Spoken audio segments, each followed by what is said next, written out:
Everyone, welcome to STBG academy. उम्मीद है आप सभी लोगों की 11th एंट्रेंस की तैयारी अच्छी चल रही होगी। आज हम करने जा रहे हैं अवर एनवायरनमेंट चैप्टर के पीवाईक्यू के सॉल्यूशंस। बहुत आसान सा चैप्टर है, छोटा चैप्टर है, इससे आपको एक या दो क्वेश्चन मिल ही जाता है। तो लास्ट तक वीडियो जरूर देखिएगा। हम यहाँ पे क्वेश्चंस के साथ में टॉपिक के कॉन्सेप्ट्स को भी समझेंगे, जैसे कि आप अगर कोई और क्वेश्चन आता है तो वो भी करके चले जाओ। मेरा नाम है पार्थ अग्रवाल। मैंने एएमयू बीटेक के अंदर 79 रैंक सिक्योर करी है। तो मेरी इस प्रिपरेशन जर्नी में एक बुक ने मेरा बहुत हेल्प किया है, जिसका नाम है एएमयू कैप्सूल। इस बुक में 2011 से लेकर 2024 तक की चैप्टर वाइज पीवाईक्यू अवेलेबल है। तो मेरे को ढूंढना नहीं पड़ा कहीं भी कि कौन से चैप्टर के पीवाईक्यू आए हैं, कौन से पीवाईक्यू मेरे को करने हैं। मेरा नाम साइशा वाशने है और जैसा कि सर ने अभी बताया कि मेरी इस साल एएमयू में ऑल इंडिया रैंक 132 आई है। जैसे कि हर एग्जाम के लिए पीवाईक्यूज तो मस्ट होते ही हैं, तो मैंने पीवाईक्यूज को फॉलो अप करने के लिए एएमयू कैप्सूल करके एक बुक आती है, बहुत अच्छी बुक है, बहुत रेलेवेंट क्वेश्चंस हैं। और आपको जब पेपर आप दे रहे होंगे तो आपको लगेगा अरे यार ये क्वेश्चन पेपर रखा करना, तो मतलब काफ़ी रेलेवेंट क्वेश्चन आप भी बहुत से पीवाईक्यूज को प्रैक्टिस कर सकते हैं। और इस किताब ने मेरी बहुत हेल्प करी। ये बुक लिटरली बहुत ज़्यादा हेल्पफुल है आपके प्रिपरेशन के दौरान, और मैं इस बुक को 5 आउट ऑफ 5 रेट करना चाहता हूँ। This book is for AMU capsule for BTech और हर साल सबसे ज्यादा बिकने वाली किताब है, जिससे पढ़कर जाने कितने बच्चे जो हैं आज के टाइम में एएमयू में पढ़ रहे हैं। और हमने नया किताब अपना लॉन्च किया है 11th के लिए, एएमयू कैप्सूल फॉर क्लास 11। सबसे पहला क्वेश्चन है कि विच of the following occupies the lowest level in an energy pyramid. तो यहाँ पे सबसे पहले मन में डाउट आएगा कि ये एनर्जी पिरामिड क्या होता है। तो एनर्जी पिरामिड समझते हैं हम। देखिए, एनर्जी पिरामिड का मतलब है एक ग्राफिकल रिप्रेजेंटेशन। क्या है ये? Graphical representation. अब ये रिप्रेजेंटेशन होती किस चीज की है? ये ग्राफिकल रिप्रेजेंटेशन का मतलब क्या है? ये एक्चुअली में ये फ्लो ऑफ एनर्जी को बताता है। ये क्या बताता है हमें? कि फ्लो ऑफ एनर्जी, कैसे एनर्जी फ्लो कर रही है। इसके साथ में एक और चीज पता चलती है हमें कि डिफरेंट ट्रॉफिक लेवल पे क्या एनर्जी है। प्रेजेंट ऑफ एनर्जी मतलब कितनी एनर्जी प्रेजेंट होती है इन ईच ट्रॉफिक लेवल। क्या है? Present of energy at different trophic level. ये ट्रॉफिक लेवल, ये सारी चीजें अभी हम समझेंगे। मैं अभी तक आपको बस केवल इतनी सी बात बता रहा हूँ। एनर्जी पिरामिड का मतलब है कि ये एक ग्राफ है जिसमें हमें पता चल रहा है कि हर लेवल पे कितनी एनर्जी होती है। ठीक है। इस ग्राफ के अंदर होता क्या है कि इसमें हम बेसिकली एक इकोसिस्टम के अंदर देखते हैं कि कौन सी ऑर्गेनिज्म को कौन खा रहा है, एनर्जी का फ्लो कैसे हो रहा है। समझ लो, मोटी मोटी बात के समझते हैं हम। एनर्जी का फ्लो कैसे हो रहा है। तो एनर्जी का फ्लो होता कैसे है? देखो, जब प्लांट्स होते हैं सबसे बेसिक लेवल पे सबसे नीचे आते हैं प्लांट्स। प्लांट्स क्या करते हैं? एनर्जी लेते हैं सन से। सन से कौन सी एनर्जी आती है? Light energy. वो उस लाइट एनर्जी को वो क्या करते हैं? उस लाइट एनर्जी को कन्वर्ट करते हैं केमिकल एनर्जी के अंदर, और वो chemical energy as a food store होती है उन प्लांट्स के अंदर, और वो फूड को क्या करते हैं? हम लोग खाते हैं। तो एनर्जी कहाँ से कहाँ ट्रांसफर हुई? पहले सनलाइट के पास एनर्जी थी, सनलाइट से एनर्जी किसके पास गई? प्लांट के पास। उस प्लांट की एनर्जी किसके पास गई? हमारे पास, या हमने खाया या फिर किसी प्राइमरी कंज्यूमर ने खाया उस प्लांट को, जो हर्बीवोर्स होते हैं। ठीक है। उस हर्बीवोर्स को फिर किसी कार्निवोर ने खाया। किसने खाया? किसी कार्निवोर ने खाया, उसे बोलेंगे हम प्राइमरी कंज्यूमर। तो एनर्जी वो कैसे ट्रांसफर हुई? पहले किसके पास थी एनर्जी? देखो, सबसे पहले थी सनलाइट के पास एनर्जी। सबसे जो प्राइमरी सोर्स होता है अर्थ के ऊपर एनर्जी का, वो क्या है? सनलाइट, जहां से एनर्जी आती है। वो सनलाइट से एनर्जी गई किसके पास? प्लांट के पास। प्लांट ने उस एनर्जी को, लाइट एनर्जी को कन्वर्ट किसमें किया? केमिकल एनर्जी में, और उसको स्टोर कर लिया एज अ फूड। ठीक है। उस प्लांट को किसी एक हर्बीवोर ने खा लिया। किसने खा लिया? हर्बीवोर ने। हर्बीवोर कौन होते हैं? जो प्लांट्स को खाते हैं। तो एनर्जी उस प्लांट से ट्रांसफर हो गई हर्बीवोर्स के पास। उस हर्बीवोर को किसने खा लिया? किसी कंज्यूमर ने खा लिया। कंज्यूमर में सबसे पहले जो कंज्यूमर आएंगे 1 डिग्री यानी कि प्राइमरी कंज्यूमर आएंगे। तो एनर्जी पहले इधर थी, फिर इधर ही, फिर इधर आई, फिर इधर आई, फिर यहां से किसी ने सेकेंडरी कंज्यूमर ने खा लिया उसको। मान लीजिए जैसे कि ये प्लांट है, इसको जो है किसी माउस ने खाया प्लांट को। उस माउस को किसी स्नेक ने खा लिया। ठीक है। उस स्नेक को किसी, मान लीजिए मान लीजिए किसने खा लिया, स्नेक को खा लिया किसी हॉक ने या फिर किसी ईगल ने, ठीक है? तो एनर्जी का फ्लो है ये क्या है? एनर्जी का फ्लो। तो एनर्जी पिरामिड क्या बताएगा? ये देखो ज़रा, एनर्जी पिरामिड क्या बताएगा? वो एक्चुअली में इस एनर्जी के रिप्रेजेंटेशन को दिखाएगा, ठीक है? देखो ये एनर्जी पिरामिड है, ये एनर्जी पिरामिड है। इसमें देखोगे सबसे नीचे लेवल पे क्या है? सबसे नीचे क्या है? पेन बदल लेते हैं। एनर्जी पिरामिड के अंदर सबसे नीचे जो बेस पे होता है वो क्या होता है? प्रोड्यूसर। प्रोड्यूसर कौन होते हैं? जो खाने को बनाते हैं, जो प्रोड्यूस कर रहे हैं। और वो प्रोड्यूस कैसे कर पा रहे हैं? वो कर पा रहे हैं सन की लाइट एनर्जी को केमिकल एनर्जी के अंदर कन्वर्ट करके। किसको? सन की लाइट एनर्जी को केमिकल एनर्जी में कन्वर्ट करके। अब देखो, उन उसके बाद सबसे उसके ऊपर लेवल कौन-सा आता है? देखो इन प्लांट्स को कौन खाता है? वो खाते हैं हर्बीवोर्स। और इसके ऊपर वाला लेवल को हम क्या बोलते हैं? इसे बोलते हैं प्राइमरी कंज्यूमर्स। कंज्यूमर्स के अंदर भी हम इनको नाम कौन सा दे रहे हैं? प्राइमरी, यानी कि फर्स्ट वाले कंज्यूमर्स, ठीक है? और जो खाते किसको हैं? वो खा रहे हैं हर्बीवोर्स को। इसका एग्जाम्पल क्या हो सकता है? इसका एग्जाम्पल हो सकता है माइस या फिर गोट या फिर जो भी हर्बीवोर्स होते हैं, जो भी एनिमल हर्बीवोर्स होते हैं, वो एग्जाम्पल है किसका? प्राइमरी कंज्यूमर्स का। किसका एग्जाम्पल है? प्राइमरी कंज्यूमर्स का, ठीक है? इसके बाद क्या आता है देखो, इसके बाद अगर आप देखेंगे इन प्राइमरी कंज्यूमर्स को अगर कोई खाएगा तो उसे क्या बोलेंगे हम? Secondary consumers. उसे क्या बोलेंगे हम? Secondary consumers. तो सेकेंडरी कंज्यूमर्स को लिखता हूं मैं 2 डिग्री। 1 डिग्री मतलब प्राइमरी, 2 डिग्री मतलब सेकेंडरी। तो इन सेकेंडरी कंज्यूमर्स के एग्जांपल्स क्या होंगे आप बताइए अब मुझे जरा। माइस को, गोट को कौन खा सकता है? इन्हें जैसे कि मान लीजिए माइस को कौन खा सकता है? स्नेक खा सकता है ना? तो ये कौन हो गए? हमारे सेकेंडरी कंज्यूमर्स हो गए। तो पहले एनर्जी देखो कैसे फ्लो हो रहा है, एनर्जी यहाँ से ऊपर का फ्लो हो रहा है, ठीक है, नीचे से ऊपर। और एक चीज जो सबसे इंपॉर्टेंट है मैं जो बताना चाहूंगा आपको, वो ये है कि एनर्जी जो होती है डिक्रीज करती है from bottom to top. Energy decreases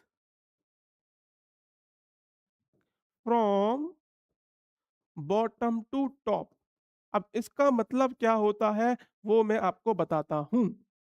देखिए, देखो, अभी तक मैंने आपको प्रोड्यूसर दिखाया, प्राइमरी कंज्यूमर बताया, फिर सेकेंडरी कंज्यूमर बताया। इसके ऊपर एक और होता है, ये देख लीजिए टर्शियरी कंज्यूमर, ये भी लिख लेते हैं पहले। 3 डिग्री कंज्यूमर्स।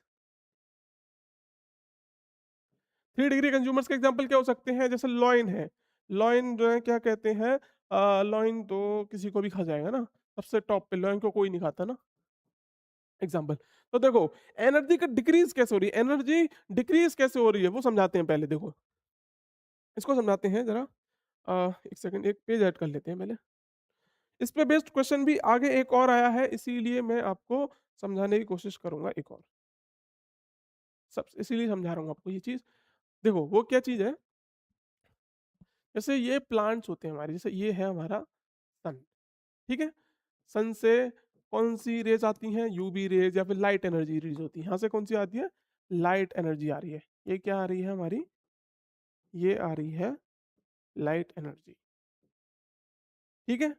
फिर से बता रहा हूँ मैं, वो लाइट एनर्जी में क्या हो रहा है, ये है मेरा एक प्लांट। एक सेकंड, कलर बदल लेते हैं। मान लीजिए ये एक प्लांट है, इस प्लांट की कुछ एक लीव्स भी होंगी अच्छी सी,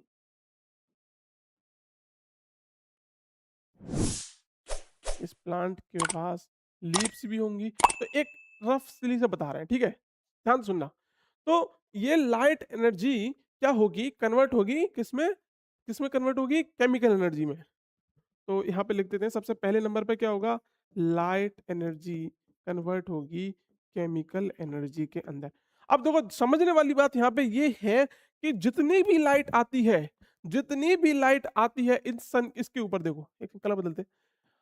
जितनी भी लाइट इस पे आएगी किसके ऊपर, लीव्स के ऊपर, फोटोसिंथेसिस कहाँ होती है, लीव्स के अंदर होती है ना, तो जितनी भी लाइट आएगी उसमें से most of the light reflect हो जाएगी। क्या हो जाएगी, रिफ्लेक्ट हो जाएगी, यानी कि लाइट पड़ी और लाइट वापस चली गई, लाइट पड़ी लाइट वापस चली गई। तो यहाँ पे मोस्ट ऑफ द लाइट क्या हो जाती है, रिफ्लेक्ट हो जाती है, या फिर वो हीट की फॉर्म में क्या हो जाती है, डिसिपेट कर जाती है, हीट की फॉर्म में वेस्ट हो जाती है। ठीक है, बस मोस्ट मतलब ज्यादा से ज्यादा 1% एनर्जी ही यूटिलाइज होती है। कितनी एनर्जी यूटिलाइज हो रही है, ज्यादा से ज्यादा 1% एनर्जी, यानी कि सन की जितनी भी एनर्जी प्लांट के पास आ रही है उसमें से केवल और केवल 1% एनर्जी ही प्लांट उसको यूज करता है। बाकी एनर्जी या तो वापस चली जाती है या फिर क्या होती है, हीट की फॉर्म में रिलीज कर जाती है। समझ में आई, समझ में आई, समझ में आई? ठीक है, तो अब जो ये 1% एनर्जी है, ये जो 1% एनर्जी है वो प्लांट के अंदर आ चुकी है। ठीक है, वो 1% एनर्जी प्लांट के अंदर आ चुकी है, फूड की फॉर्म में सेव हो जाएगी, सेव हो जाएगी। ठीक है, अब देखो अब आगे क्या होगा, अब आगे क्या होगा, ये प्लांट को खाएगा कोई क्या बोलते हैं उसको, प्राइमरी कंज्यूमर। कौन खाएगा, वो इसको खाएगा कोई प्राइमरी कंज्यूमर। वो कोई भी हो सकता है, जैसे कि एक गोट हो सकती है, या फिर हैन हो सकती है, या फिर कोई एक जैसे माइस हो सकता है। ठीक है, तो देखो वो कितनी एनर्जी खा सकता है, मतलब कितनी एनर्जी यहां से यहां ट्रांसफर हो सकती है, जो 1% इसके पास है ना। लेकिन एक लॉ है, एक लॉ है, रेमंड जो साइंटिस्ट है उन्होंने एक लॉ दिया है, उसका नाम क्या है, 10% लॉ। उसने नाम दिया है 10% लॉ। 10% लॉ क्या कहता है, ये 10% लॉ कहता है कि in each trophic level only and only 10% energy is transferred, only and only 10% energy is transferred. इसका मतलब ये है, अगर मान लो ये 1% एनर्जी इसके पास 100 जूल है, कितनी है, 100 जूल, तो इसमें से केवल और केवल 10 जूल ही, इसमें से केवल और केवल 10 जूल ही इसके पास पहुंचेगी। कितनी पहुंचेगी, केवल 10 जूल एनर्जी ही गोट, हैन और माइस के पास पहुंचेगी अगर वो इस प्लांट को खाएंगे। और बाकी की एनर्जी गई किधर फिर, बाकी की एनर्जी ये प्लांट ने खुद रेस्पिरेशन में, खुद को ग्रोथ कराने में, बाकी और हीट में, इन सारी चीजों में वेस्ट या फिर कहो तो यूटिलाइज हो जाती है। समझ में आ रही है, क्या हो जाती है, यूटिलाइज हो जाती है। तो इसका मतलब जो एनर्जी इसके पास है 1%, वहां से केवल और केवल उसकी केवल और केवल 10%, यानी कि मान लो अगर 100 जूल इसके पास है तो 100 जूल एनर्जी में से 10 जूल एनर्जी किसके पास जाएगी, प्राइमरी कंज्यूमर के पास जाएगी। अब आगे समझते हैं जरा, फिर इसके आगे क्या होगा, जब इस प्राइमरी कंज्यूमर को कोई खाएगा, इस प्राइमरी कंज्यूमर कौन खाएगा, जल्दी बोलो, सेकेंडरी कंज्यूमर। तो जो सेकेंडरी कंज्यूमर इसको खाएगा, सेकेंडरी कंज्यूमर कौन हो सकता है, अगर किसी गोट है, हैन है, इसको मान लीजिए माइस को कोई स्नेक खा रहा है। ठीक है, तो इसके पास अब अभी जो इसके पास एनर्जी, मान लीजिए माइस ने प्लांट खाया, उस प्लांट के पास आई, जो माइस के पास कितनी एनर्जी आई, केवल और केवल 10 जूल एनर्जी इसकी बॉडी में गई। ठीक है, तो इसको अगर खाएगा स्नेक, तो इसका भी 10% ही स्नेक के पास जाएगी, यानी कि 10 जूल का 10% कितना होगा, 1 जूल। तो इतनी ही एनर्जी इसके पास मैक्स टू मैक्स ट्रांसफर हो सकती है, मैक्स टू मैक्स इतनी ही एनर्जी जा सकती है। ये हमारा 10% लॉ कहता है, जो किस साइंटिस्ट ने दिया था, रेमंड ने दिया था।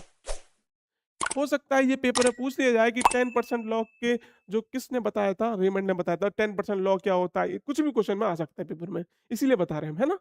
तो अब यहाँ पे तुम्हें एक चीज नोटिस आपने करी होगी कि जो जितनी एनर्जी मेरी नीचे वाली लेवल पे है, जितनी एनर्जी मेरे प्रोड्यूसर वाले लेवल, यानी जिस प्रोड्यूसर की बॉडी में जितनी एनर्जी है उससे कम होती जा रही है हर एक लेवल पे, है ना। अगर मान लो यहाँ पे 100 जूल एनर्जी थी, यहाँ पे कितनी थी, 100 जूल, तो उससे ऊपर वाले लेवल पे कितनी गई, 1 डिग्री कंज्यूमर के बॉडी में कितनी एनर्जी गई, ओनली 10 जूल, है ना। और उससे ऊपर वाले लेवल पे कितनी गई, उसमें भी 10% घट जाएगी, तो कितनी बचेगी सेकेंडरी कंज्यूमर के पास, सेकेंडरी कंज्यूमर, एक सेकंड,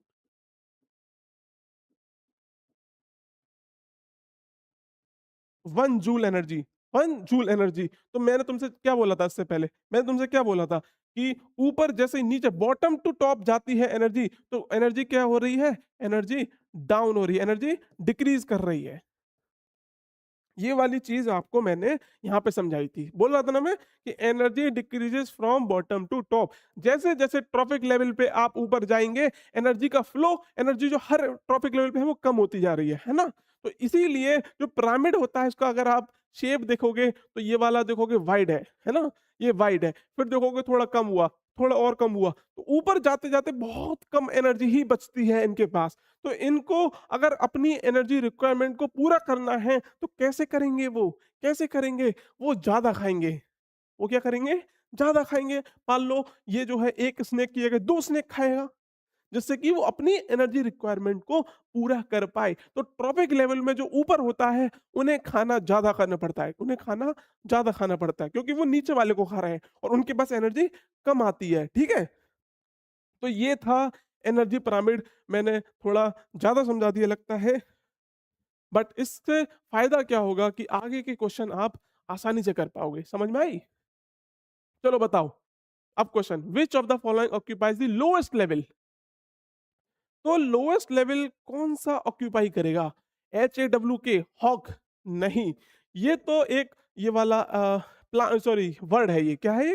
ये वर्ड है। अगर ये वर्ड जो होगी HAWK, तो ये टर्शियरी कंज्यूमर है। ये सबसे ऊपर आता है ट्रॉफिक जो एनर्जी पिरामिड के अंदर, है ना? ये सबसे टॉप पे आता है। तो ये तो हमारा आंसर हो ही नहीं सकता। अगर मैं बात करूं माउस की, तो माउस क्या है? Primary consumer. माउस क्या है? Primary consumer. ये किसको खाता है? खाता है ग्रीन प्लांट्स को।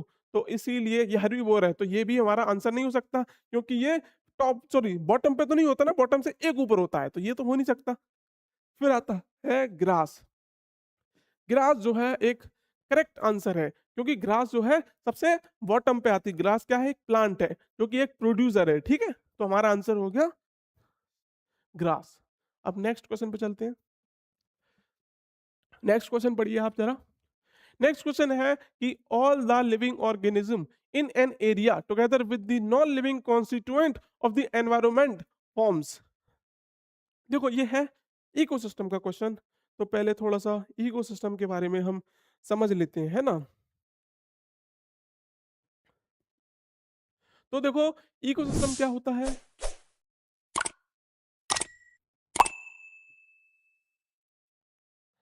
इकोसिस्टम का मतलब है functional unit. Functional unit of nature.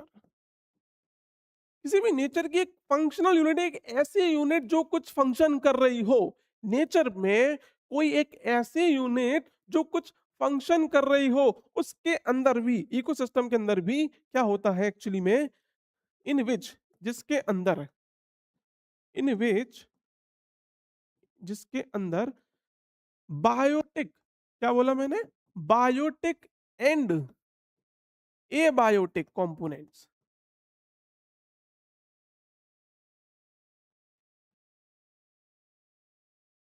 क्या बोला मैंने? इकोसिस्टम एक ऐसी फंक्शनल यूनिट है जिसके अंदर बायोटिक एंड एबायोटिक कंपोनेंट्स क्या करते हैं? इंटरेक्ट करते हैं, आपस में क्या करते हैं? इंटरेक्ट करते हैं। समझ में आ रही है? तो इकोसिस्टम क्या है? कोई एक ऐसी फंक्शनल यूनिट जिसके अंदर एक बायोटिक कंपोनेंट हो और एबायोटिक कंपोनेंट हो और वो आपस में इंटरेक्ट कर रहे हो, यानी कि एक दूसरे का यूज कर रहे हो किसी तरीके से। अब ये बायोटिक कंपोनेंट्स और एबायोटिक का मतलब क्या होता है? जैसे कि आप बायोटिक से समझ पा रहे होंगे, कहीं ना कहीं ये कोई लिविंग चीज की बात कर रहे हैं। ये किसकी बात कर रहे हैं? लिविंग। तो लिविंग में क्या क्या चीज हो सकती हैं? जैसे कि हमारे पास क्या क्या आते हैं? हर्बीवोर्स। हर्बीवोर्स के अलावा क्या होता है? वो होता है कंज्यूमर्स। कंज्यूमर्स के अलावा एक और चीज होती है जो आप अगर नहीं जानते हो तो उन्हें बोलते हैं हम डिकम्पोजर्स। ये डिकम्पोजर्स क्या है ये भी बताएंगे, है ना? तो हर्बीवोर्स क्या चीज है? हर्बीवोर्स तो पता ही है आपको। कंज्यूमर्स भी बताया कि जो प्लांट्स को खा रहे हैं वो कंज्यूमर्स हो गए। डिकम्पोजर्स क्या होते हैं? डेड एंड डिकेइंग मैटर को जो खाते हैं। डेड एंड डिकेइंग मैटर जैसे कि कोई काऊ की बॉडी है डेड हो गई है, मतलब कोई भी चीज़, अगर कोई डेड बॉडी या कुछ भी चीज़ है जिसको माइक्रो ऑर्गेनिज्म क्या करते हैं, उसको खाते हैं, माइक्रो उसको डिकम्पोज करते हैं, क्या करते हैं, डिकम्पोज, और उसको फिर नेचुरल फॉर्म में कन्वर्ट कर देते हैं। ठीक है, इसके लिए मैं थोड़ा सा आगे एक्सप्लेन भी करूंगा और ज्यादा, बट अभी मैंने आपको क्या बताया, बायोटिक कंपोनेंट्स क्या क्या है वो बताया, समझ में आया? ठीक है, अब मैं ये भी बताऊंगा इंटरेक्ट कैसे करते हैं। सबसे उससे पहले मैं बताता हूँ एबायोटिक कंपोनेंट्स के अंदर क्या क्या आएगा। बायोटिक मतलब लिविंग, बायोटिक मतलब लिविंग, तो एबायोटिक क्या होगा, ए लग गया ना, ए मतलब नॉन लिविंग, यानी कि नॉन लिविंग। तो जो चीज ये नॉन लिविंग, लिविंग चीज किस में आ गई, बायोटिक के अंदर। नॉन लिविंग के अंदर क्या क्या आ सकता है, जैसे कि एयर, वाटर, नेचर के अंदर जो भी नॉन लिविंग चीजें सारी आ जाएंगी, एयर, वाटर, उसके अलावा और क्या होता है भाई, सॉइल, टेम्परेचर, जितनी भी दुनिया भर की चीज नॉन लिविंग है वो सारी एबायोटिक कंपोनेंट्स के अंदर आती हैं। अभी आपस में इंटरेक्ट कैसे करते हैं वो हम बताते हैं। जैसे कि हर्बीवोर के अंदर क्या होता है, जैसे कि हर्बीवोर के अलावा, जैसे हर्बीवोर मतलब जो प्लांट्स को खा रहे हैं, है ना, इसके अलावा प्रोड्यूसर भी तो हो सकता है, प्रोड्यूसर भी एक है, ठीक है, जो हमारा बायोटिक के अंदर आएगा। तो देखो, प्रोड्यूसर है, हर्बीवोर है, ये सब क्या है, प्रोड्यूसर की बात करता हूँ। प्रोड्यूसर में क्या आएगा, प्लांट आएगा, तो प्लांट को चाहिए धूप, प्लांट को चाहिए पानी, प्लांट को चाहिए हवा, ये सारी चीज क्या है, एबायोटिक। तो वो उसको इनटेक कर रहा है ना, एयर को कंज्यूम कर रहा है, पानी को यूज कर रहा है प्लांट, तो ये नॉन सॉरी एबायोटिक चीज से इंटरेक्ट कर रहा है, नहीं कर रहा है। ठीक है, अब दूसरी तरफ आप देखोगे कि जैसे कि हम ही खुद हो गए, हम ह्यूमंस, एक इकोसिस्टम के अंदर अगर हम हैं तो हम ही पानी पी रहे हैं, तो हम जो है एबायोटिक चीजों से इंटरेक्ट कर रहे हैं। ठीक है, तो यही चीजों को क्या बोला गया है, इकोसिस्टम बोला गया है, एक ऐसा फंक्शनल यूनिट नेचर के अंदर जिसके अंदर बायोटिक और एबायोटिक चीज आपस में इंटरेक्ट कर रही हो। ठीक है,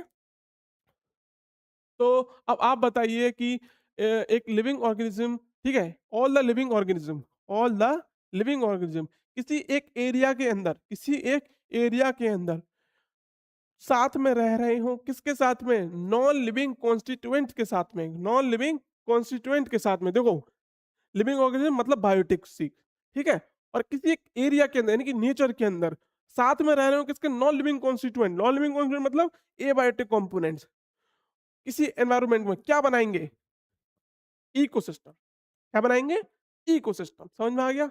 अब ये यूनिवर्स क्या है, यूनिवर्स मतलब सारी चीज है, मतलब इसमें तो ब्रह्मांड, मतलब एक यूनिवर्स में तो तुम्हारा सोलर सिस्टम वगैरह सारी चीजें आएंगी, तो ये तो ऐसा कुछ है ही नहीं, ये इसका डेफिनेशन नहीं है। सराउंडिंग्स मतलब मेरे आसपास की चीजें, ये सब कुछ काम की नहीं है, ये सब गलत है। इसके अलावा इकोटोन्स क्या है, इकोटोन्स मतलब दो इकोसिस्टम के बीच का ट्रांजिशंस। अब जैसे इकोसिस्टम का एग्जांपल देता हूँ, जैसे एक फॉरेस्ट है, वो एक अलग इकोसिस्टम है एज कम्पेयर टू दी सी। पानी की कोई एक जगह है सी, जहाँ पे ये इसको बोलेंगे एक ऐसा इकोसिस्टम जिसमें पानी इन्वॉल्व है, जिसमें फिशेस हैं, ये सारी उसमें लिविंग हो गई। वाटर क्या है, नॉन लिविंग हो गई। और फॉरेस्ट के अंदर सॉइल, हवा, ये सारी चीजें हो गई। तो अगर उन दोनों के बीच में ट्रांजिशन हो रहा है ना, उस बीच के एरिया को बोलेंगे हम इकोटोन्स। ठीक है, अगले क्वेश्चन पे चलते हैं। ये क्वेश्चन आपको खुद आंसर करना है, ठीक है, क्योंकि ये चीज तो मैं समझा चुका हूं।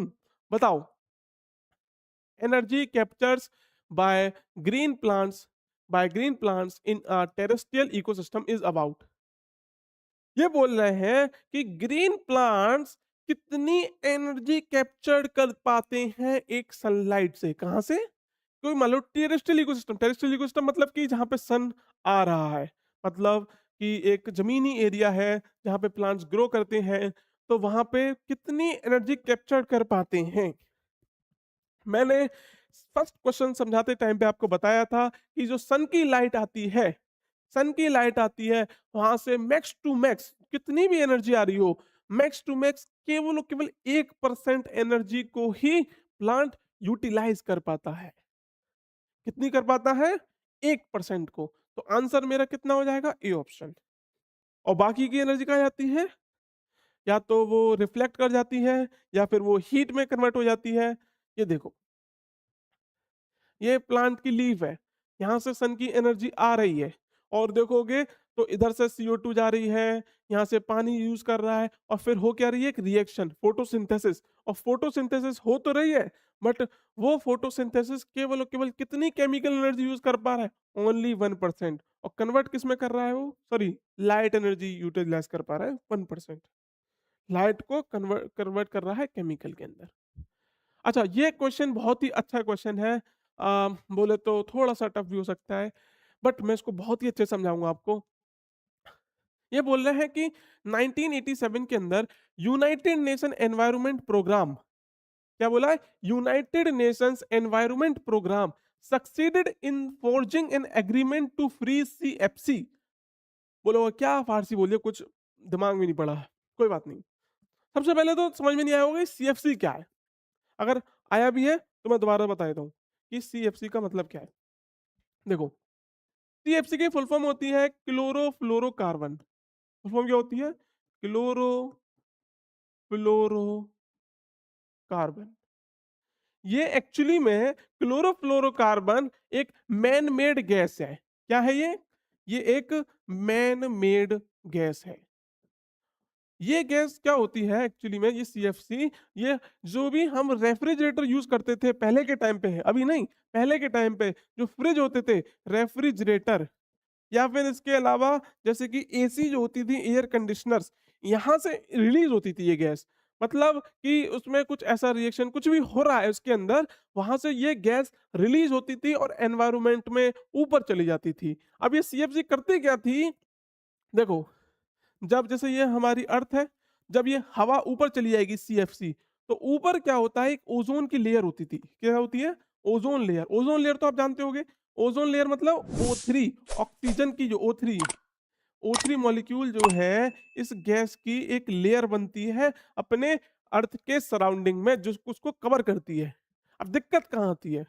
जो सन से यूवी रेज, देखो सन क्या है, एक यूवी रेज रिलीज करता है, मतलब सन से जो आती हैं यूवी रेज, सन से कौन सी रेज आ रही होती हैं? UV rays. अब ये यूवी रेज क्या करती हैं? सबसे ज्यादा दिक्कत जो है यूवी रेज ही बिगाड़ देती हैं। यूवी रेज से हमें भी नुकसान है, और यूवी रेज से प्रोटेक्ट कौन करता है? O3 गैस, यानी कि ओजोन गैस। अब यूवी रेज क्या करेगी? कलर बदलते हैं जरा। जो सीएफसी है ना, इस सीएफसी को कर देगी कन्वर्ट। सीएफसी को क्या करेगी? मतलब सीएफसी से एक क्लोरीन जो है, क्लोरीन, ये क्लोरीन रेडिकल को रिलीज करा देती है। ये क्या करती है? जो यूवी रेज है, यूवी रेज जैसे ही सीएफसी गैस के मॉलिक्यूल पर पड़ती है, वहां से एक क्लोरीन रेडिकल बाहर आ जाता है, फ्री रेडिकल, क्लोरीन रेडिकल। और ये बहुत ही एनर्जेटिक होता है, ये बहुत ही एनर्जेटिक होता है। इसको ये एकदम तत्पर होता है कि कैसे भी मैं जाके किसी से रिएक्ट कर जाऊं, क्या कर जाऊं? किसी से रिएक्ट कर जाऊं। तो ये जो क्लोरीन रेडिकल है, क्लोरीन रेडिकल क्या करता है? जो उसके आसपास में O3 गैस होती है, O3 गैस यानी कि ओजोन गैस होती है, उससे क्या कर जाता है? रिएक्ट। देखो, तो अभी यहाँ पे ऐसा करते हैं, तो ये है Cl। Cl, ये इसके पास अनपेयर्ड इलेक्ट्रॉन भी होता है, केमिस्ट्री में पढ़ोगे आप अच्छे से। तो ये देखो, क्लोरीन जो है अब क्या करेगी? ये O3 से रिएक्ट करेगी और क्या बना लेगी? देखो क्या बना लेगी? ये कन्वर्ट कर देगी O3 को O2 में, प्लस कर देगी क्या? अपने आप कर जाएगी रिएक्ट, ऑक्सीजन से ClO बना लेगी। तो अब नुकसान क्या हुआ इससे? जो मेरी O3 गैस थी, जो मुझे प्रोटेक्ट कर रही थी यूवी रेस से यूवी रेस से, अब वो O3 गैस कन्वर्ट होने जा रही है ऑक्सीजन में, O2 में। तो भाई जो मेरी O3 थी वो तो डिप्लीट हो गई। एक्चुअली में इस सीएफसी के प्रोडक्शन बढ़ने से जो हमारी अर्थ के ऊपर लेयर थी, उसमें छेद हो गया। वो छेद होने का मतलब है कि वहां की O3 बहुत सारी गैस जो थी वो ऑक्सीजन O2 में कन्वर्ट होने लगी थी बहुत स्पीड से। क्यों होने लगी थी? क्योंकि मैंने क्या बताया, सीएफसी क्या हो रहा था? क्लोरीन फ्री रेडिकल दे रहा था, क्लोरीन फ्री रेडिकल दे रहा था, और ये रेडिकल O3 से रिएक्ट करके ऑक्सीजन गैस को रिलीज कर रहा था। ठीक है, तो अब हमें नुकसान समझ में आ गया सीएफसी गैस का। अब हम क्वेश्चन को समझते हैं थोड़ा। देखो, यहाँ पे भी इस डायग्राम में दिखाया गया है कि कैसे ओजोन लेयर डिप्लीशन हो रहा है। देखो ये सन है, सन की रेज आ रही हैं, ये सीएफसी मॉलिक्यूल है। इस सीएफसी मॉलिक्यूल में देखोगे अगर आप, तो ये क्लोरीन का मॉलिक्यूल बाहर निकल रहा है, और ये क्लोरीन का मॉलिक्यूल O3 से रिएक्ट कर रहा है, O2 गैस अलग जा रही है, और ClO अलग जा रहा है। तो इससे क्या होगा? ओजोन लेयर में डिप्लीशन हो जाएगा। ठीक है, स्ट्रेटोस्फीयर एक लेयर होती है, उसके ऊपर होता है ओजोन लेयर। ठीक है, अब देखो ये जो है हमारा UNEP क्या है? United Nation Environment programme.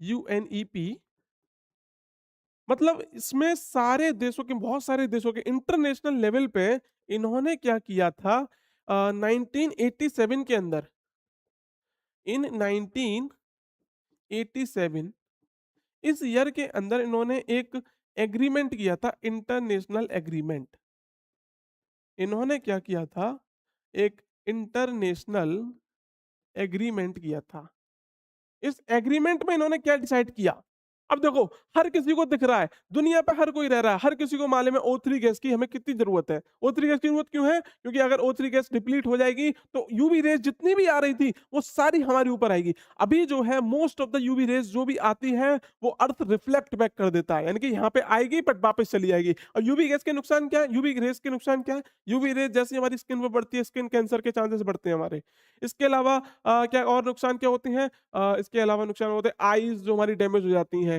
इसके अलावा और इम्यूनिटी रिड्यूस हो जाती है दुनिया भर के नुकसान हैं तो वो सारी चीज ओजोन गैस बचा रही है ओजोन गैस हमें बचाने हमें ओजोन लेयर की जरूरत है ओजोन लेयर को प्रोटेक्ट करने की जरूरत है उसके लिए यूएनईपी ने 1987 में एक इंटरनेशनल एग्रीमेंट किया था उस एग्रीमेंट में क्या डिसाइड किया गया उस एग्रीमेंट को पहले तो एक और बता देता हूं एक बात कि इस एग्रीमेंट को बोला गया था मॉन्ट्रियल एग्रीमेंट इन्होंने नाम रखा है इसका कि मॉन्ट्रियल एग्रीमेंट ठीक है अब इस एग्रीमेंट में क्या डिसाइड किया गया था इस एग्रीमेंट में डिसाइड किया गया था कि हम क्या करेंगे अब आगे से फर्दर जो 1986 के अंदर यानी कि 1986 के अंदर जितनी सीएफसी गैस प्रोड्यूस हो रही थी मान लीजिए 1986 के अंदर 200 यूनिट एक देश प्रोड्यूस कर रहा था गैस उसके मतलब जो भी उसके मतलब रेफ्रिजरेटर एसी वगैरह जो भी उसकी इंडस्ट्री से रिलीज हो रही थी कितनी 200 यूनिट तो आपको उतना ही फिक्स करना है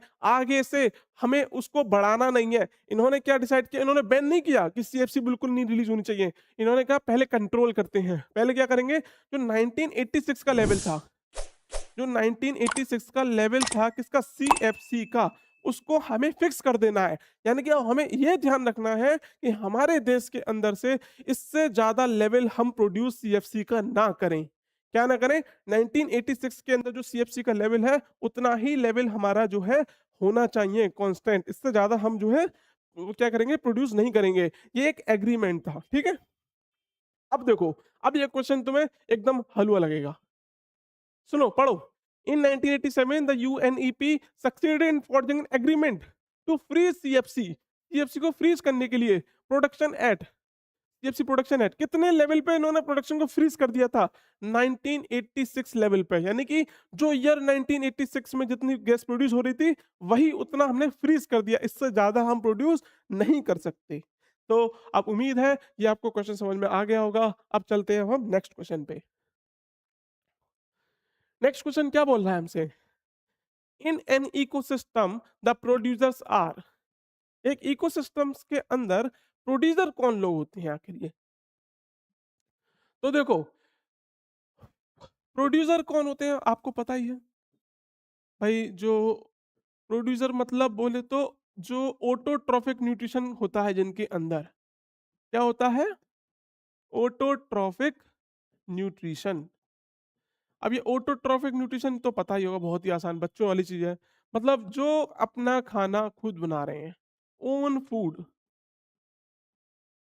ओन फूड डेवलप या फिर बोले तो जिनके अंदर फोटोसिंथेसिस होती है जिनके अंदर फोटोसिंथेसिस होती है वो क्या होते हैं ऑटोट्रॉफिक न्यूट्रिशन करते हैं या फिर बोलते हैं प्रोड्यूसर्स होते हैं वो लोग ठीक है तो हमें आइडेंटिफाई करना है इन ऑप्शंस में से कौन कौन प्रोड्यूसर है तो सीधा सीधा देख लो कि फोटोसिंथेसिस किसके अंदर होती है तो देखो ग्रीन प्लांट्स के अंदर फोटोसिंथेसिस होती है ये वाली बात तो ठीक है अलगी के अंदर होती है ये भी बात ठीक है अलगी में भी फोटोसिंथेसिस होती है बट अगर आप देखोगे तो फंजाई जो होते हैं ये ऑटोट्रॉफिक नहीं होते हैं ये कैसे होते हैं ये हेटेरोट्रॉफिक होते हैं यानी कि ये खुद से अपना खाना नहीं बना सकते तो क्या तुम्हें लगता है ये आपसे सही होगा नहीं सर जी ये तो ऑप्शन गलत हो गया चलो अगला ऑप्शन पढ़ो ऑल ग्रीन प्लांट्स ये वाली बात भी ठीक है चलो सर्टेन ब्लू ग्रीन अलगी क्या होता है ये ब्लू ग्रीन अलगी तो देखो जो बीजीए इसको शॉर्ट में लिख देता हूं मैं बीजीए ब्लू ग्रीन अलगी ये एक्चुअली में दूसरा नाम है किसका साइनोबैक्टीरिया का। साइनोबैक्टीरिया का मतलब बैक्टीरिया में भी 2 तरह के बैक्टीरिया होते हैं। जो आपने माइक्रो ऑर्गेनिज्म में बैक्टीरिया पढ़ा होगा, उसमें 2 तरह के बैक्टीरिया होते हैं। एक होते हैं हमारे आर्की बैक्टीरिया और दूसरे होते हैं साइनोबैक्टीरिया। अब ये साइनोबैक्टीरिया क्या होते हैं? इंपॉर्टेंट बात ये है कि ये जो साइनोबैक्टीरिया होते हैं, ये ऑटोट्रॉफिक होते हैं। ये क्या होते हैं? ऑटोट्रॉफिक। इसका मतलब ये हुआ कि ये अपना खाना खुद से बना सकते हैं सनलाइट की प्रेजेंस में, ठीक है? तो इसीलिए जो ऑप्शन हो गया वो बी सही हो गया, क्योंकि ग्रीन प्लांट्स भी बना सकते हैं एंड सर्टेन कुछ साइनोबैक्टीरिया जो है वो अपना खाना खुद से बना सकते हैं। अगर आप देखोगे तो all micro organism and decomposers, ये तो गलत हो गया। ये लोग जो माइक्रोवेव डिकम्पोजर्स हैं, ये खाना थोड़ी बनाते हैं खुद। ये तो जो दूसरा खाना मतलब जो सड़ा गला जो खाना होता है उसको फीड करते हैं, उसको खाते हैं ये लोग, तो खुद से थोड़ी बनाते हैं। ग्रासेस ओनली, ये भी गलत हो गया, मतलब ग्रासेस तो करती हैं उसके साथ में ये भी करते हैं, तो ओनली लगाना इस ऑप्शन को गलत बना देता है। अगले क्वेश्चन पे चलते हैं अब हम। ओहो! क्या हो रहा है? हाँ। अगला क्वेश्चन क्या है कि ozone at the higher level of atmosphere is a product of. ये सिंपल सा क्वेश्चन जो है वो बेसिकली हमसे जानना चाह रहा है कि क्या आपको आइडिया है कि कैसे ओजोन गैस का मतलब ओजोन गैस बनती कैसे है आखिर ये जो लेयर है O3 की, ये आखिर में बनी कैसे? तो देखो, हुआ क्या था कि जो O2 की गैस होती है ना, ऑक्सीजन, जो ये तो जानते हैं हम, ऑक्सीजन जो है हमारे अर्थ पे प्रेजेंट है। तो जब ऑक्सीजन पे यूवी रेस पड़ती है, ये सारा खेल यूवी रेस का ही है। यूवी रेस ने ही हमारे लिए O3 बनाई और यूवी रेज हमारे लिए नुकसानदायक है, तो उसने ही हमारे लिए कुछ एक अच्छी चीज करी, क्या? O3 गैस बनाई। अब वो कैसे बनाई O3 गैस? देखो, जैसे ही यूवी रेज पड़ती है इस किसके ऊपर? O2 के ऊपर, तो वो कन्वर्ट कर देती है इसको O प्लस O में। O प्लस O मतलब ऑक्सीजन के दो अलग अलग एटम, अलग अलग एटम, ठीक है? अब ये जो अलग अलग एटम जैसे ही बनते हैं, तो देखो, एक मॉलिक्यूल को तो उसने ब्रेक डाउन कर दिया, लेकिन कोई दूसरा ऑक्सीजन का जो मॉलिक्यूल होगा ना, वो फट से क्या करता है, फटाक से इस अलग से जो ऑक्सीजन का मॉलिक्यूल होता है उससे रिएक्ट करके O3 बना लेता है। और ये O3 को ही हम क्या बोलते हैं? ओजोन बोलते हैं, ओजोन। समझ में आया? तो ये कैसे बना ये आखिर में ये O3 मॉलिक्यूल? वो कैसे बना? यूवी रेस की मदद से बना। की मदद से बना, यूवी रेस की मदद से। तो अगर आपसे पूछा जाए कि हाईएस्ट लेवल ऑफ एटमॉस्फेयर पे जो O3 है, वो प्रोडक्ट है किस चीज का? वो एक्चुअली में प्रोडक्ट है यूवी रेडिएशंस का। किसका प्रोडक्शन है? वो किसका प्रोडक्ट है? यूवी रेडिएशन का। जो यूवी रेस पड़ रही हैं, उसी ने एक्चुअली में क्या किया है? O3 को बनाया है। देखो, यहाँ पे अगर आप डायग्राम में देखोगे, देखो ये सन है, सन से यूवी रेज आ रही है, ये ऑक्सीजन के मॉलिक्यूल्स हैं। जैसे ही ये यूवी रेज इनके ऊपर पड़ती है, ये अलग अलग ऑक्सीजन मॉलिक्यूल में कन्वर्ट हो जाती हैं। और ये जो अलग अलग ऑक्सीजन के मॉलिक्यूल हैं, देखो ये सॉरी एटम, एटम मॉलिक्यूल नहीं बोलोगे इन्हें, इन्हें क्या बोलोगे आप? एटम। और ये सिंगल एटम जो है, ये O2 मॉलिक्यूल से क्या करेगा? रिएक्ट करेगा और ये बना लेगा O3। सेम तरीके से ये अलग से जो ऑक्सीजन एटम है, ये ऑक्सीजन मॉलिक्यूल से रिएक्ट करेगा और क्या बना लेगा? O3। समझ में आ गया? चलिए नेक्स्ट क्वेश्चन पे चलते हैं अब हम। नेक्स्ट क्वेश्चन है हमारा, चूज द करेक्ट स्टेटमेंट। जो 4 ऑप्शन दिए हुए हैं, हमें यहाँ पे करेक्ट जो सही स्टेटमेंट है उसको आइडेंटिफाई करना है। तो सबसे पहला ऑप्शन क्या बोल रहा है? पहले ऑप्शन से पहले हम क्या करते हैं, बाकी के ऑप्शन पढ़ते हैं। क्योंकि वो सही है तो वो तो पता ही है, लेकिन मैं बताऊंगा क्यों सही है। वो देखो, सबसे पहले सेकंड ऑप्शन पढ़ते हैं। Producers convert chemical energy into light energy. क्या आप इस स्टेटमेंट को ध्यान से पढ़िए। एक बार आप चकमे मार सकते हैं, मतलब बोल सकते हैं कि यार ये तो सही है, बट ध्यान से पढ़ो। ये बोल रहे हैं कि प्रोड्यूसर जो है वो केमिकल एनर्जी को कन्वर्ट कर रहा है लाइट एनर्जी में। क्या जो मतलब प्लांट है वो लाइट को बनाते हैं? नहीं भाई, जो प्लांट है उस पे तो केमिकल सॉरी लाइट एनर्जी आती है, सनलाइट आती है लीव्स पे। उस लीव्स पे जो सनलाइट आई है, उस एनर्जी को, लाइट एनर्जी को वो कन्वर्ट किस में करते हैं? केमिकल एनर्जी में। ये तो उल्टा लिख रहा है, ये तो उल्टा लिख रहा है, ये तो हमें ट्रैप में फंसा रहा है। तो ये वाला ऑप्शन तो गलत हो गया। सही है ना?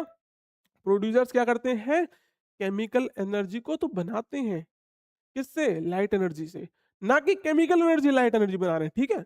अगला स्टेटमेंट क्या है? अगला ऑप्शन कि available energy gradually decreases from higher to lower trophic level.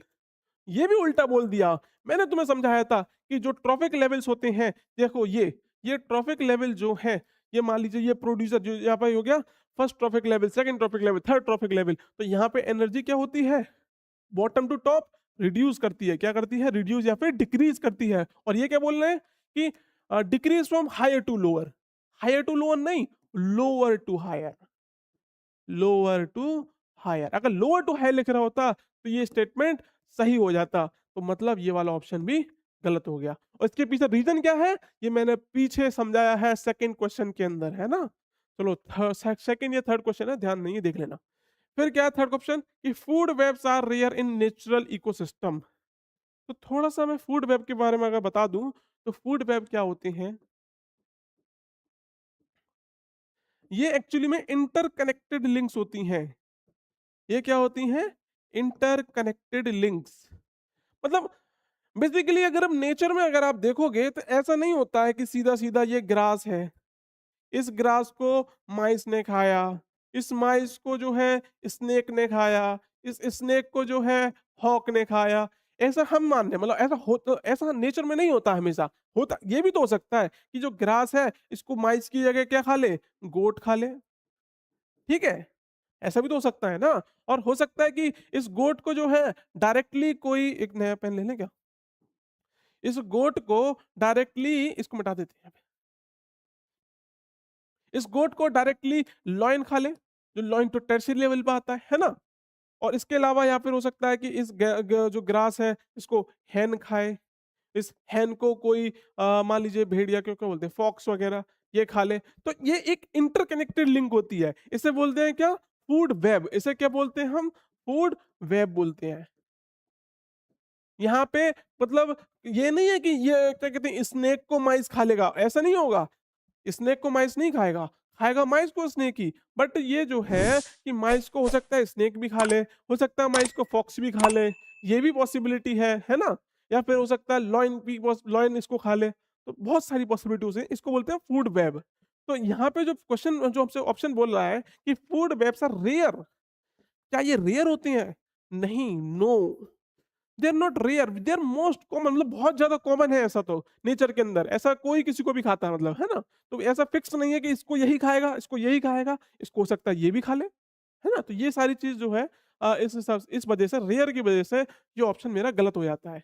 अगर आप फर्स्ट ऑप्शन देखेंगे कि प्राइमरी कंज्यूमर्स आर की लिंक, क्या बोला है इन्होंने कि प्राइमरी कंज्यूमर्स जो होते हैं एक लिंक होते हैं किसके बीच में? Producer and prime rest of the consumers. इसको समझाता हूं मैं, देखो इस डायग्राम से देखो। ये देखो, ये है फूड चेन। ये क्या है? Food chain.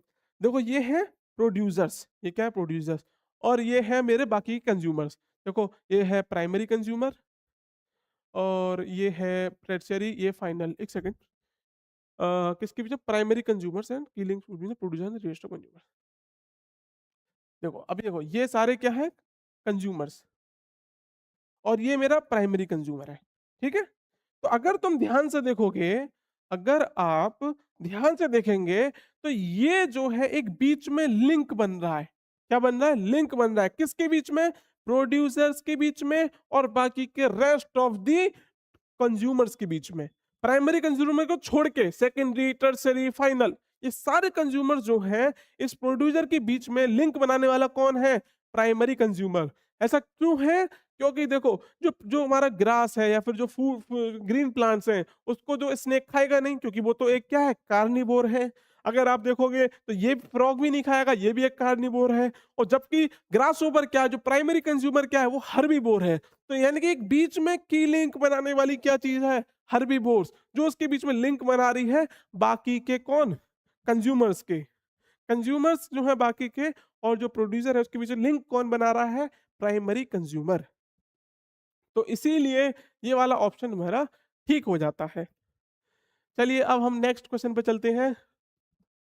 नेक्स्ट क्वेश्चन है कि विच of the following group does not contain only biodegradable items.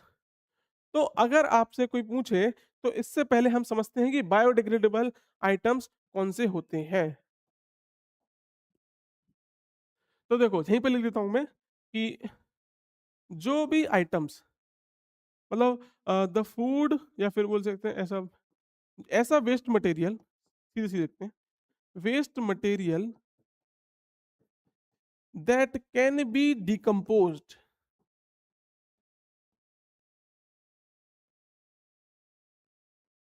Bye micro organisms. मतलब कहने का मतलब है वेस्ट मटेरियल जो होता है दो तरीके हो सकते हैं। वेस्ट क्या चीज है जो हमारे काम की नहीं है, जिसमें कि प्लास्टिक, खाना बचा कुचा या फिर फूल पत्ती, ये सारी चीज वेस्ट है।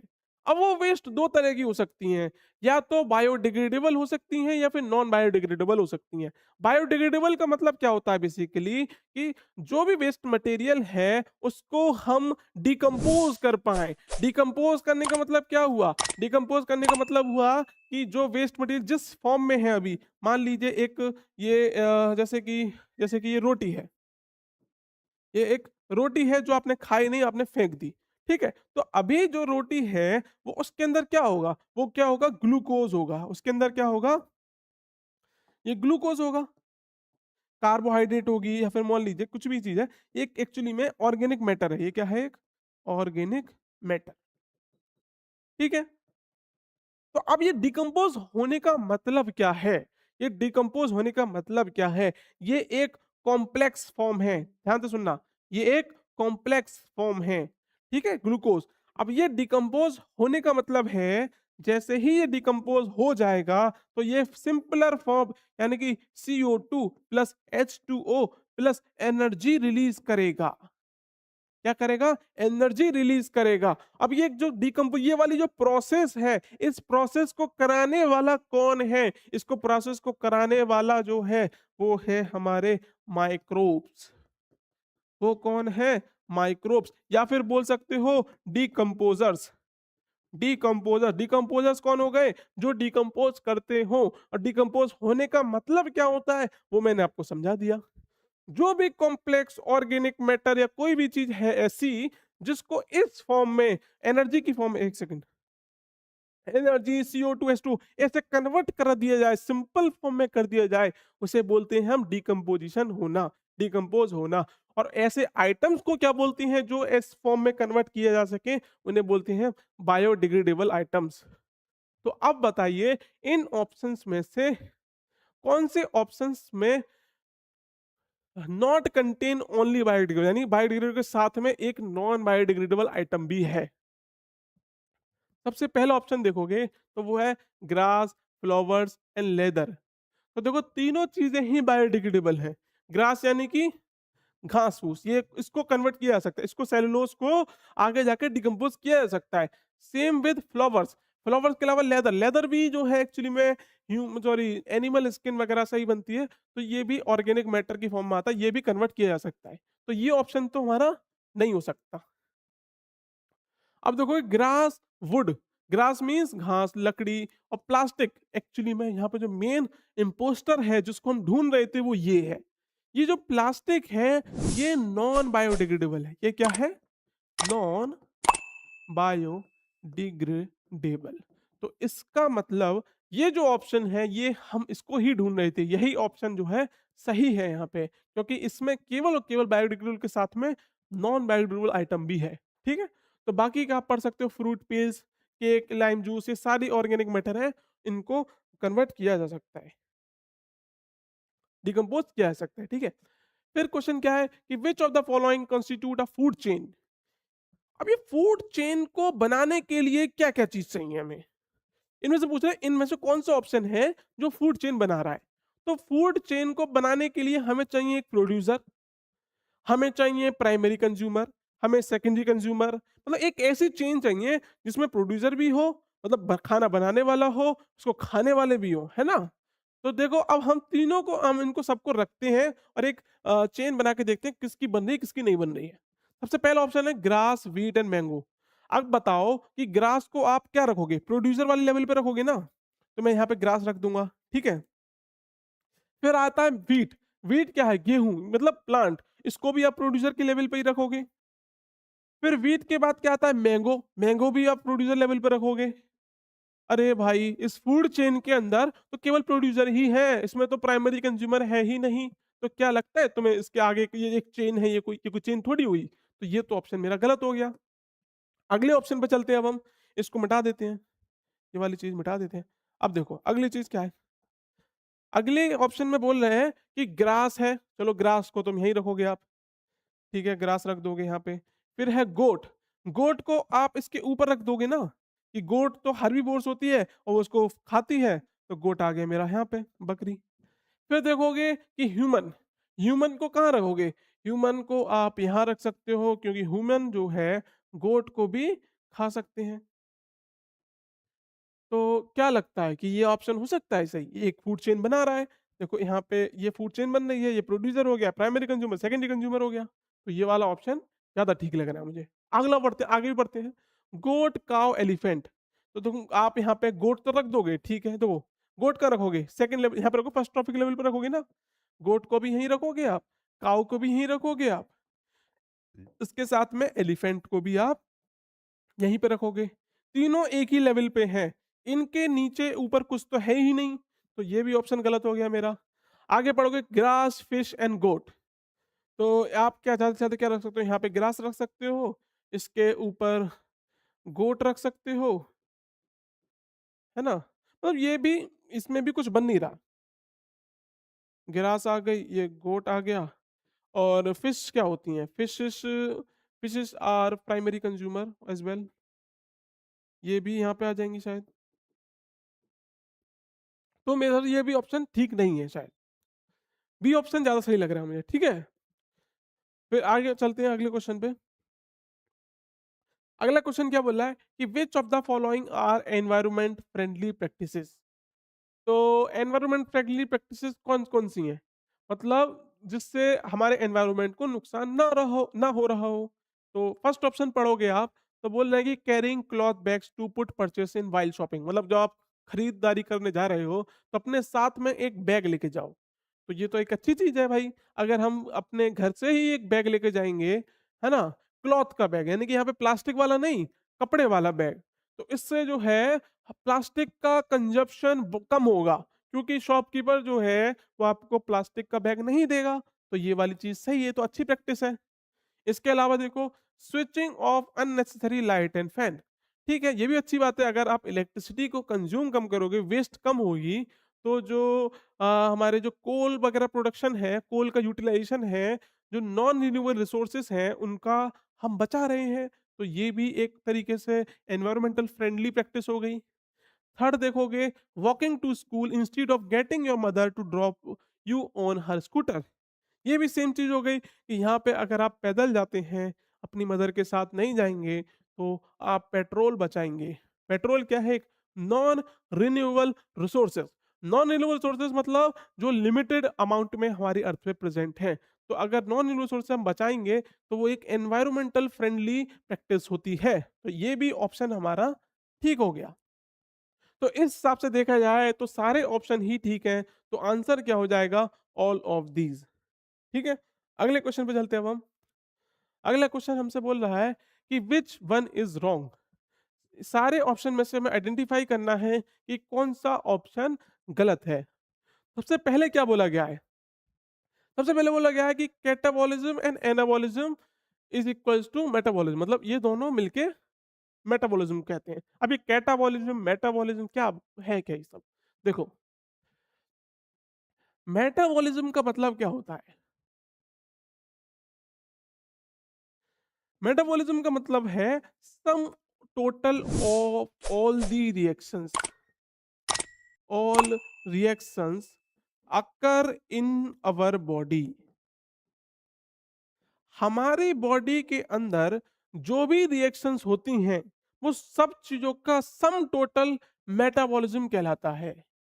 ठीक है, तो हमारी बॉडी में जो भी रिएक्शन हो रही है, जैसे हमारी बॉडी में कौन कौन सी रिएक्शन होती है, हमारी बॉडी में एग्जाम्पल के तौर पे एक रेस्पिरेशन के ड्यूरिंग एक रिएक्शन होती है। कौन सी रिएक्शन होती है? जिसमें C6H12O6 प्लस O2 की प्रेजेंस में क्या बनता है, CO2H2O प्लस ATP। तो ये एक तरीके से बस इन सारी मतलब एक जैसे एक रिएक्शन ये हो गई, और भी रिएक्शन होती हैं। डाइजेशन के दौरान पे भी एक रिएक्शन होती है।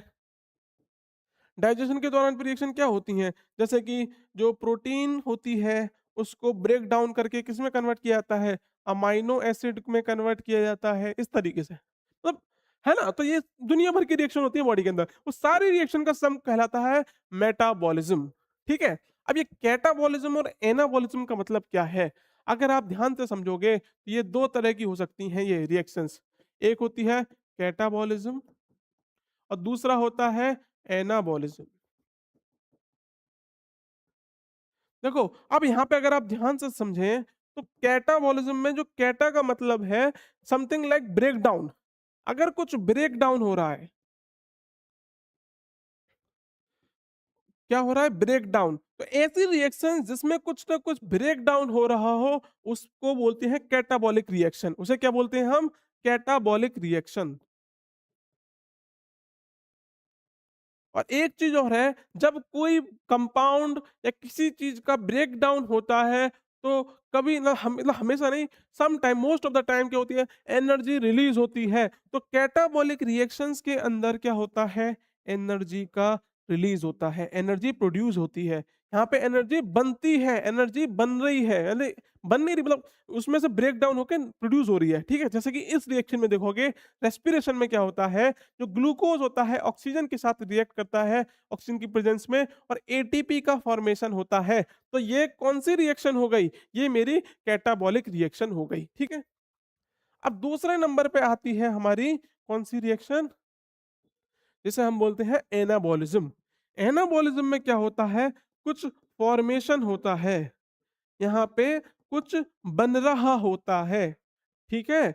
और यहाँ पे एनर्जी यूटिलाइज होती है, एटीपी यूटिलाइज होती है। जब कुछ बनाते हैं तो एनर्जी का यूज करते हैं, जब हम कुछ तोड़ रहे हैं तो एनर्जी उसमें से निकल रही है। तो इन्हीं दोनों चीजों को मिला के मेटाबॉलिज्म बोलते हैं। तो आपको लगता है ये वाला ऑप्शन गलत है, नहीं भाई ये तो सही बोल रहा है, catabolism anabolism is equal to metabolism. फिर आगे पढ़ो आप, meiosis and fertilisation sexual reproduction, ये भी ठीक है भाई। एक सेक्सुअल, जब सेक्सुअल रिप्रोडक्शन होता है तो वहां पे फर्टिलाइजेशन भी होता है, गैमेट्स जो होते हैं उनका फ्यूजन होता है मेल गैमेट का फीमेल गैमेट के साथ में, तो उसको क्या बोलते हैं, फर्टिलाइजेशन बोलते हैं। वहां पे मियोसिस भी होती है, जब गैमेट का फॉर्मेशन होना होता है, जैसे स्पर्म सेल अगर बन रही है तो वो स्पर्म मदर सेल में मियोसिस होने के बाद ही मतलब बनती है स्पर्म। तो ये दोनों चीज भी ठीक है। अगला ऑप्शन पढ़ोगे, abiotic and biotic components forms ecosystem, ये भी ठीक है। एक हमने बताया था इकोसिस्टम के अंदर क्या होता है, दो कंपोनेंट्स होते हैं, abiotic and biotic. Fourth option देखोगे तो वो गलत है भाई, लेकिन हमारा आंसर यही हो जाएगा, प्रीबायोटिक एंड एबायोटिक। यहाँ पे प्रीबायोटिक टर्म गलत है। प्रीबायोटिक लाइक एक ऐसी एक मैटर है या फिर ऑर्गेनिक फूड है जो किसके लिए हेल्पफुल है, बैक्टीरिया की ग्रोथ के लिए हेल्पफुल है। हमारी गट के अंदर जो हम ऐसी कुछ खाते हैं जिससे कि जो फ्रेंडली बैक्टीरिया है हमारी बॉडी के लिए उनकी ग्रोथ हो, तो उसे हम प्रीबायोटिक कहते हैं। उसका इससे कोई रिलेशन नहीं है, तो ये ऑप्शन गलत हो गया। अगला question, the 3 R of reducing pressure on environment do not include, reducing pressure on environment do not include. अच्छा, जो 3 R होते हैं मेनली जो यूज किए जाते हैं, मतलब इसको ऐसा मतलब इसको अवेयरनेस फैलाने के लिए बोला जाता है 3 R, ऑलवेज फॉलो 3 R।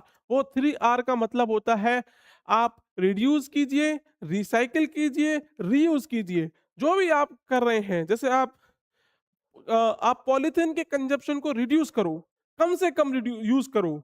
दूसरी चीज है, अगर आप उसे यूज कर रहे हो तो उसे रिसाइकिल करो, उसे रिसाइकिल करो, मतलब उस पॉलीथीन को आपने यूज किया फिर वापस आप उसको भेज दीजिए अपने नगर निगम में, वहां पे क्या होगा, उसको रिसाइकिल करके दोबारा से उसका मतलब कुछ अच्छा पन्नी वगैरह बना दी जाएगी। इसके अलावा उस पॉलीथीन को ही रीयूज कर लो, मतलब आपने आप सामान लेके आए उसमें ही कुछ और लेके चले गए। तो 3 चीज करनी है, रिड्यूस, रिसाइकिल एंड रीयूज। तो ये 3 R जो है इसमें आते हैं, और जो ए रिफ्यूज वाली चीज है वो इसका पार्ट नहीं है as part of this question. तो ए ऑप्शन जो है सही हो जाता है। आगे चलते हैं। एक फूड चेन के अंदर which of one of the following is the starting point. कोई भी फूड चेन है, सबसे पहले सबसे बीच में क्या आता है? प्रोड्यूसर। ये तो मैं कब से बता रहा हूं आपको। तो इसका आंसर क्या हो जाएगा? प्रोड्यूसर। इसमें कुछ समझाने ऐसा और है नहीं, है ना। आगे बढ़ते हैं कि बायोस्फीयर मींस, बायोस्फीयर का मतलब क्या होता है?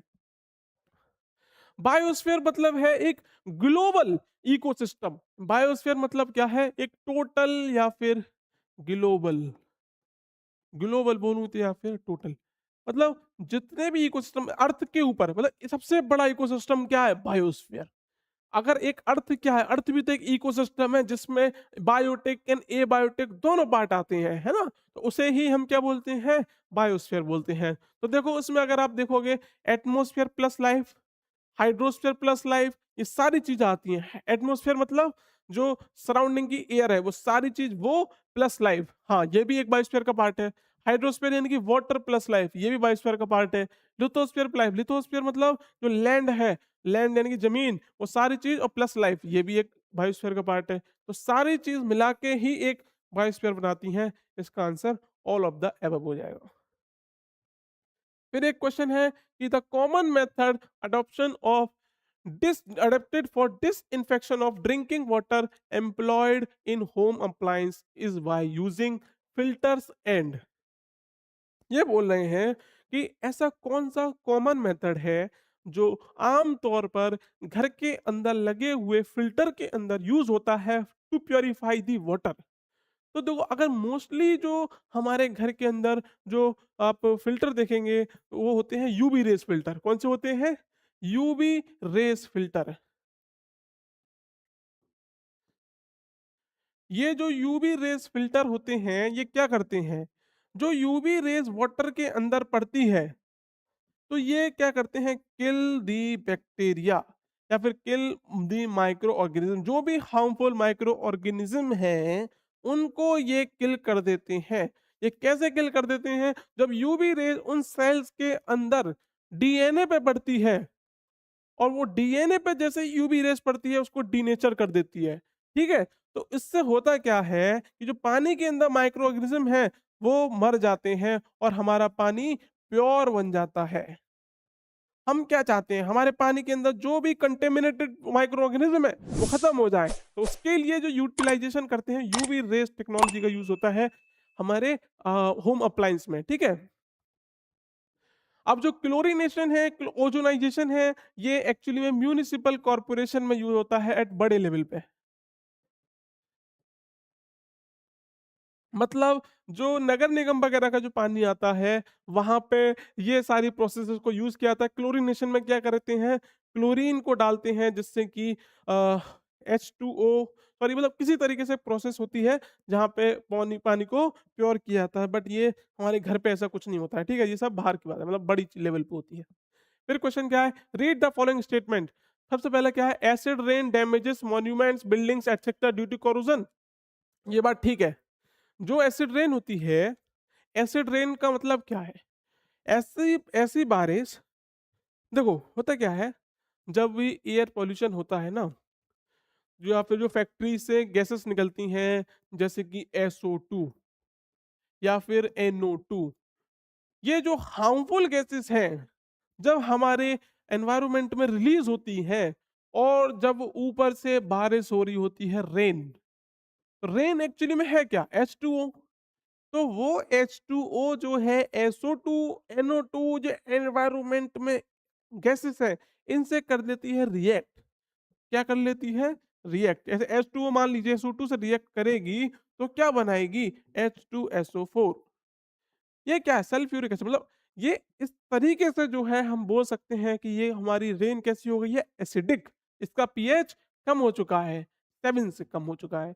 तो वो जो एसिड रेन है मोस्टली आप देखोगे, न्यूज़ में भी आप देखा होगा, जो आगरा ताजमहल है उसका जो कलर है वाइट से येलोइश होता जा रहा है। क्यों होता जा रहा है? पॉल्यूशन की वजह से। जो एसिड रेन है, जो गिरती है, पानी गिरता है ऊपर, उसकी वजह से मॉन्यूमेंट्स की बिल्डिंग है वो डैमेजेस होने लगती हैं क्योंकि कोरोजन हो जाता है वहां पे। ठीक है। इसके अलावा सेकंड ऑप्शन पढ़ोगे, acid rain upgrade soil and increasing agricultural productivity. भाई एसिड रेन से जो सॉइल की फर्टिलिटी है वो भी खराब होती है, तो वो अपग्रेड नहीं करता बल्कि डिग्रेड कर देता है।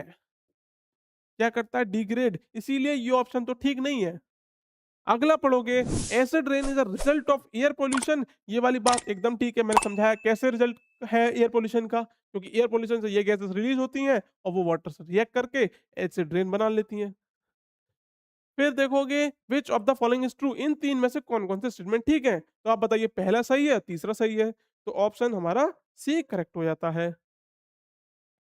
तो अब हमने सारे क्वेश्चंस को कर लिया है। कौन सा चैप्टर था? अवर एनवायरनमेंट। यहाँ से मतलब बहुत इजी चैप्टर है।